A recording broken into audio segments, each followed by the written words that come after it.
Hello and welcome everyone to the ending explain video of the sixth sense. मैं hope करता हूँ कि मेरी कल वाली शॉट देख के आपने अभी तक मूवी देख ली होगी। Now with that said let's start the video. Movie के स्टार्टिंग में हम देखते हैं कि मैल्कम की सक्सेस को वो और उसकी पत्नी सेलिब्रेट करते हैं। मैल्कम एक साइकोलॉजिस्ट है और वो अपने काम को अपनी वाइफ से भी ज़्यादा प्रायोरिटाइज करता है। मैल्कम और उसकी वाइफ एंजॉय कर रहे होते हैं, लेकिन इतने में ही उनके घर में कोई विंडो से घुस के बाथरूम में चला जाता है। जब मैल्कम चेक करता है बाथरूम में तो वहाँ एक आदमी होता है जो बिना पैंट और शर्ट के होता है। मैल्कम उससे पूछता है कि कौन हो तुम। जवाब में वो आदमी बोलता है, क्या तुम्हें अपने पेशेंट याद नहीं रहते? और वो अपने बारे में बताने लगता है, जिससे मैल्कम को याद आता है कि वो विंसेंट ग्रे है, उसका एक पेशेंट, और उसकी कंडीशन से लग रहा था कि वो अभी भी पागल है। इसके बाद वो मैल्कम को यू फील्ड में कहता है और मैल्कम को गोली मार देता है और खुद को भी वहीं पे गोली मार देता है। इसके बाद हम मैल्कम को बेड पे लेटा हुआ देखते हैं। नेक्स्ट सीन में हम देखते हैं कि प्रेजेंट डे में मैल्कम विंसेंट के केस की स्टडी करता है, लेकिन इतने में ही एक छोटा बच्चा सामने वाले घर से निकलता है और वही मैल्कम का अगला पेशेंट होता है। कोल 9 साल का एक बच्चा है जिसे एक ऐसी बीमारी है जिसमें चिंता की वजह से वो कोई भी काम ठीक से नहीं कर पाता। कोल मैल्कम को देख के वहाँ से भाग के चर्च में चला जाता है और उसके पीछे मैल्कम भी चर्च जाता है और कोल से इंट्रोडक्शन करता है। और मैल्कम कोल की बॉडी पे कुछ चोट के निशान देखता है। इसके बाद मैल्कम रात को अपने घर जाता है। उसकी बीवी छूट चुकी होती है और वो बेसमेंट में जाकर कोल के केस को स्टडी करने लगता है। नेक्स्ट डे कोल स्कूल जाता है और हमें दिखाया जाता है कि कोल का कोई भी फ्रेंड नहीं है। देन कोल अपने घर जाता है और वो देखता है कि लिन, उसकी माँ और मैल्कम सोफे पे एक दूसरे के सामने बैठे। फिर लिन कोल से बातें करके वहाँ से चली जाती है और अब रूम में कोल और मैल्कम अकेले होते हैं। कोल का ट्रस्ट जीतने के लिए मैल्कम उसे एक गेम ऑफर करता है कि अगर मैल्कम कोल के बारे में सही चीज़ें बताएगा तो कोल उसके पास आएगा और उनका सेशन अटेंड करेगा, और अगर गलत बताएगा तो वो बाहर जा सकता है। मैल्कम के काफ़ी प्रिडिक्शन सही होने के बाद जैसे ही कोल मैल्कम के सोफे के पास पहुंच जाता है, वहाँ से मैल्कम के प्रिडिक्शंस गलत होने लगते हैं और कोल वहाँ से चला जाता है। देन हमको दिखाते हैं कि मैल्कम एक रेस्टोरेंट में जाता है जहाँ उसकी वाइफ अकेले बैठी थी, और वो अपनी वाइफ से सॉरी बोलते हुए कहता है कि उसे टाइम को फॉलो करने में प्रॉब्लम हो रही है और उसका सेशन भी अच्छा नहीं गया। उसकी वाइफ बिना कुछ बोले बिल पे करती और मैल्कम को बिना आई कॉन्टैक्ट करे हैप्पी एनिवर्सरी बोल के चली जाती है वहाँ से। नेक्स्ट सेशन में मैल्कम को पता चलता है कि कोल अपनी मम्मी से काफ़ी बातें छुपाता है, क्योंकि उसे लगता है कि अगर वो उन्हें बताएगा तो लोग उसे पागल समझेंगे। उसके बाद हम देखते हैं कि मैल्कम कोल की फ्री एसोसिएशन राइटिंग कराता है और उसमें उससे पता चलता है कि ज़्यादातर सब डिस्टर्बिंग वर्ड्स लिखे हैं। फ्री एसोसिएशन राइटिंग एक साइको एनालिस्ट का प्रोसेस है जो साइकोलॉजिस्ट अपने पेशेंट को स्टडी करने के लिए यूज़ करते हैं। इसमें पेशेंट को एक पेपर दिया जाता है, उस पर बिना कुछ सोचे समझे पेशेंट को लिखने के लिए बोलते हैं। इसके बाद हम देखते हैं कि मैल्कम अपने बेसमेंट में काम कर रहा होता है और उसे आवाज़ आती है कि ऊपर कोई उसकी वाइफ से मिलने आया है, और इससे उसे लगता है कि वो अपनी वाइफ से दूर हो चुका है अपने वर्क की वजह से। नेक्स्ट हम स्कूल में देखते हैं कि टीचर बच्चों से पूछता है कि स्कूल से पहले वहाँ क्या हुआ करता था स्कूल की प्लेस पे। कोल आंसर देता है कि वहाँ लोगों को फांसी दी जाती थी। टीचर कोल को समझाते हैं कि यहाँ कोर्ट हुआ करता था। इस बात पे कोल आर्ग्यू करने लगता है कि लॉयर से लोगों को फांसी देते थे। नेक्स्ट सीन में हम देखते हैं कोल एक पार्टी में होता है और वो सबसे अकेला होता है। वहाँ उसे एक आइसोलेटेड प्लेस से आवाज़ आती है, ओपन द डोर। उस जगह के पास जाने लगता है कोल, लेकिन उतने में ही कुछ बच्चे आके कोल को उस जगह में बंद कर देते। कोल जोर जोर से चिल्लाता है और हेल्प मांगता है। थोड़ी देर में उसकी मॉम आवाज़ सुन के उस जगह आती है और डोर ओपन करने की कोशिश करती है, लेकिन वो ओपन नहीं होता है और थोड़ी ही देर में वो अपने आप खुल जाता है और कोल उसमें बेहोश पड़ा होता है। देन नेक्स्ट सीन में हम देखते हैं कि कोल हॉस्पिटल में एडमिट है और डॉक्टर्स कहते हैं कि वो बिल्कुल ठीक है, लेकिन उसकी बॉडी पे कुछ चोट के निशान है। शायद उसकी माँ उसे अब्यूज़ करती होगी।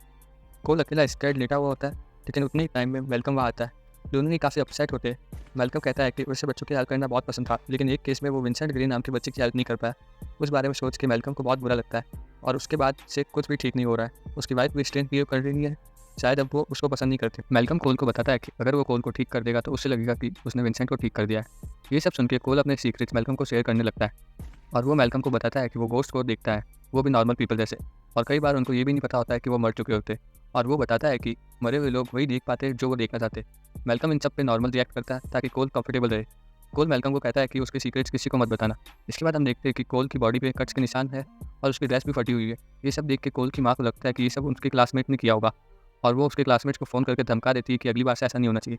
अगले सीन में हम देखते हैं कि कोल लेट नाइट को वॉशरूम के लिए जाता है और अचानक ही रूम का टेम्परेचर कम हो जाता है और कोल किचन में जाके देखता है तो उसे एक औरत दिखती है। उसकी पूरी बॉडी पे कट्स लगे हुए होते हैं। कोल उसे देख के डर जाता है और अपने रूम में जाके एक टेंट में छुप जाता है जहाँ जीसस की बहुत सारे स्टैचूज पड़े होते हैं। नेक्स्ट सीन में हम देखते हैं कि कोल वेलकम के साथ अपने स्कूल में था और अचानक ही लॉबी में 3 लोगों की लटकती हुई लाश दिखती है, और इस बार हम व्यूअर्स भी उनको देख पाते हैं, लेकिन वेलकम नहीं देख पाता।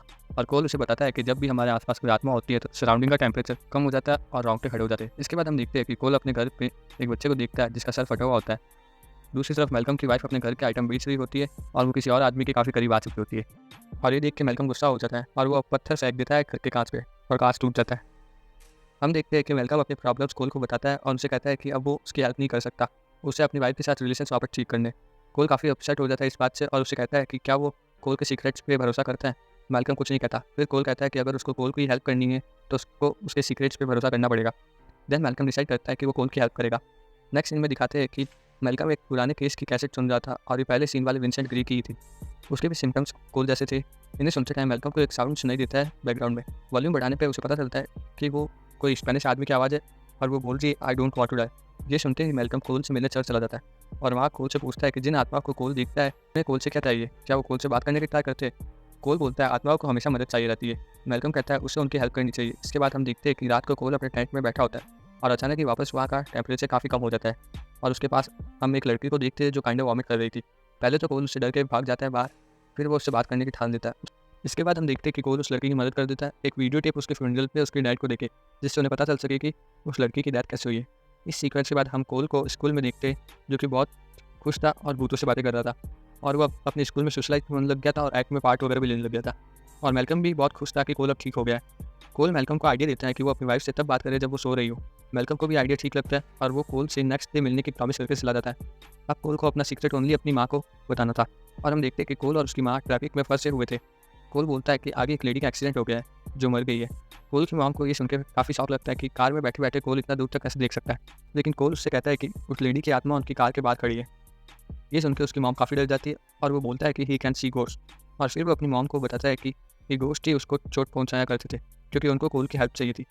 इसके बाद कोल अपनी मॉम को ये भी बताता है कि उसकी ग्रैंड माँ भी कई बार उससे विजिट करने आया करती थी और वो अपनी मॉम को एक ऐसा इंसिडेंट बताता है जो कि कोल की मॉम और उसकी ग्रैंड माँ को भी पता था। इससे कोल की मॉम भी उस पर ट्रस्ट करने लग जाती है। अब लगभग मूवी के सारे पार्ट सॉल्व हो चुके थे और बचा था सिर्फ मेलकम और उसकी वाइफ का रिलेशन। मेलकम अपनी वाइफ एना से बातें करने लगता है जब वो सो रही थी।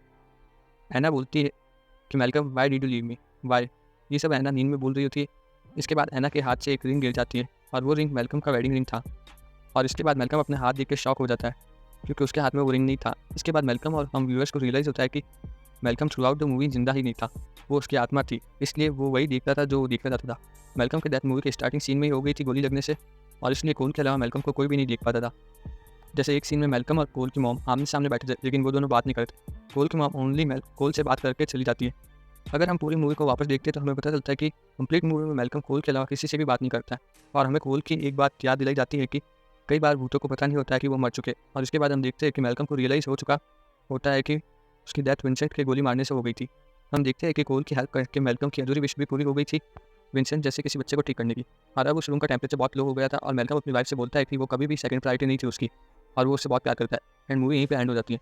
तो ये थी द सिक्स्थ सेंस मूवी की स्टोरी। मूवी बहुत अच्छी है और मूवी को दोबारा देखने पे हमें पता चलता है कि डायरेक्टर ने पूरी मूवी में कई हिंट्स दिए थे जिससे हमें पता चल सके कि मेलकम एक घोस्ट है, लेकिन एक बार देखने पे वो बिल्कुल भी पता नहीं चलता। मूवी में ब्रूस विलिस और हैली जोल ऑसमेंट की एक्टिंग काफ़ी ज़्यादा अच्छी है। स्पेशली हैली जोल ने जो कोल की एक्टिंग की है वो नेक्स्ट लेवल है। बिना कुछ कहे ओनली एक्सप्रेशन से सीन की टेंशन को फील कराना, डरने की और जिस प्रॉब्लम से कोल सफ़र करना है वो फील कराना। This is the best child acting I have ever seen. Movie के बारे में दो थ्योरीज है। पहली कि कोल को थ्रू आउट द मूवी पता था कि मेलकम एक घोस्ट है क्योंकि एक सीन में वो उसे कहता है कि you are one of the nice ones. कोल को हर तरह के भूत दिखते थे, कुछ जो उसे डराते थे और कुछ ऐसे जो बिल्कुल नॉर्मल ह्यूमन से तरह बिहेव करते क्योंकि उनको पता ही नहीं था कि वो मर चुके। और दूसरी थ्योरी ये है कि कोल को नहीं पता था कि मेलकम एक घोस्ट है क्योंकि मेलकम की गन शॉट का घाव पेट पे था और वो पूरी मूवी में जैकेट पहना हुआ था, इसलिए कोल नहीं पता कर पाता कि मेलकम एक घोस्ट है। इन दोनों में से आपको कौन सी थ्योरी सही लगती है वो कमेंट्स में जरूर बताना और वीडियो अच्छी लगी तो लाइक करना और ऐसी और भी मूवी रिव्यू एंड रिकमेंडेशन के लिए चैनल को सब्सक्राइब करें। Thank you for watching this video and stay tuned.